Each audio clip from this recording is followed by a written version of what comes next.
after topping their group above the likes of Nigeria and qualifying for their first ever World Cup since hosting it in 2010. The South African team and the South Africans are looking to go as far as possible in the next World Cup. And after a really average AFCON, when they got eliminated by Cameroon 2-1, when, to be honest, they were the better side, but they were so wasteful, it's crazy.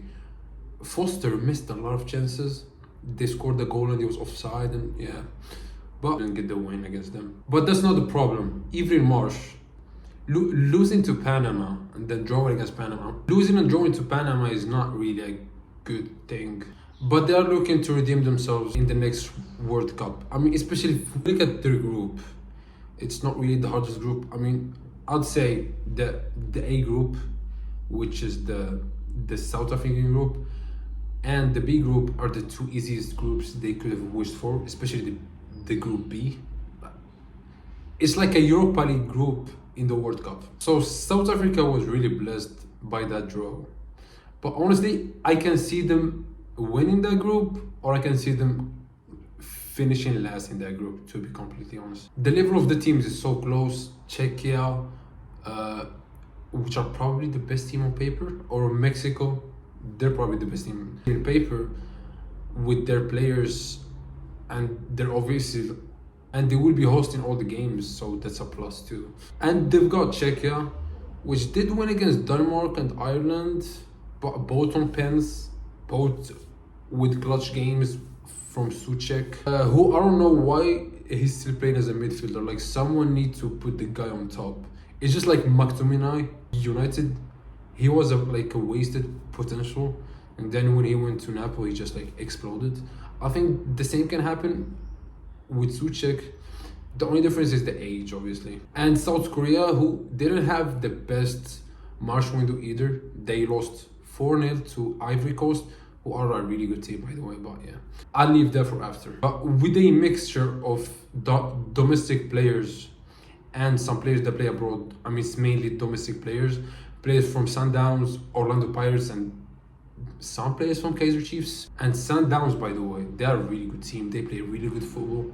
Orlando Pirates too, especially last year. But when their coach went, they just fell off a bit. But Sundowns, they're a really good team. And if you wanna understand what I'm talking about, just go watch the highlights of the Club World Cup game against Dortmund. They were the better side. They lost 4-3, but they were the better side. And they just made it to they almost made it the African Champions League final. They just won against the Tunisian team in Tunis. So that's a really good plus, and they probably will make it to the final and maybe even win it. With many players from Sundowns and the Orlando Pirates, plus some players that play abroad like Foster. Just for my non-African viewers, I mean, Sundowns got some really good players. The captain Mokoena, he only scores bangers. If you know, you know. He scored a really good free kick against Morocco. And they got Modiba, a really good left back. The best right back in Africa, in my opinion, that play in African leagues, is Modao. He's so good. Can easily play in the top 5 in some mid-table team. And the man, the myth, the legend, Foster, who did have a good start of the season. I still remember he scored a double against, was it a double? Against Man United. I'm not sure if he scored the one and the other one got cancelled because of offside or something like that, but he did score 2. Yeah, but I haven't seen him in a while. Maybe he's injured or something. I hope he'll be there for the World Cup. He would be a really good plus, even though he's a bit wasteful, but his quality is undeniable. And with the best African goalkeeper in Africa, again, Williams, who was in the top 10 of the Yashin Trophy, which is just crazy. The first goalkeeper to be nominated in the top 10 of the Yashin Trophy while playing in Africa.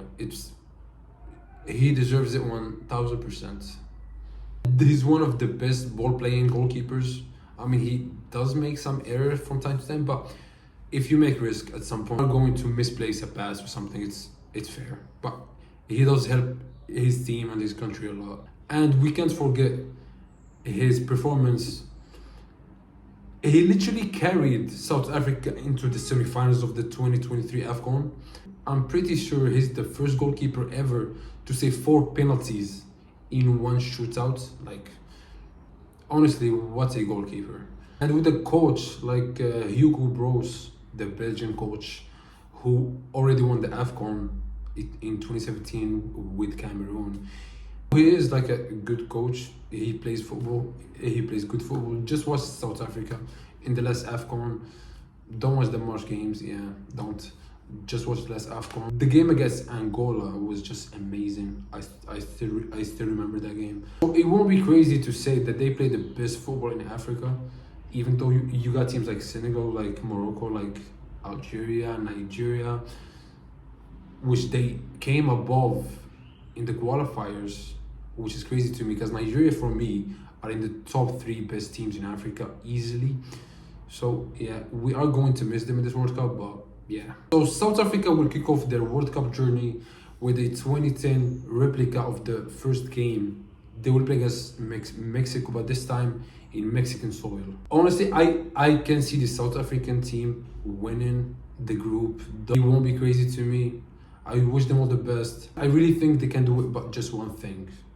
Hugo Bros, if you're watching this somehow, I don't know how, can you please call Lorsch? Lorsch, who has been performing at Wydad Casablanca. I know it's not the best league in the world, the Moroccan league, and then he went to the Libyan league, which is worse. But his quality, man, he's an amazing player. For me, it's just like Neymar, Brazil. He needs to get called up. For me, it's the same with Lorsch. But I know he's not going to call him because he says that, and he might be right, that Lorsch is 33 and maybe he needs to take. But he does take like players like Zouani. He's above his 30s, 1000%. So please just take Lorsch. Make us watch football. Like, yeah, we just want to enjoy it. He deserves to be there. And so if you agree with me or you don't, just give me your opinion in the comments about Lorsch. I believe he does. I really like the player. He's one of my favorite players in the last years. So I really think he deserves to be there. So why do I believe that South Africa might make it to the round of 16 or even the quarters, which would be an amazing achievement for South Africa? Because of their draw.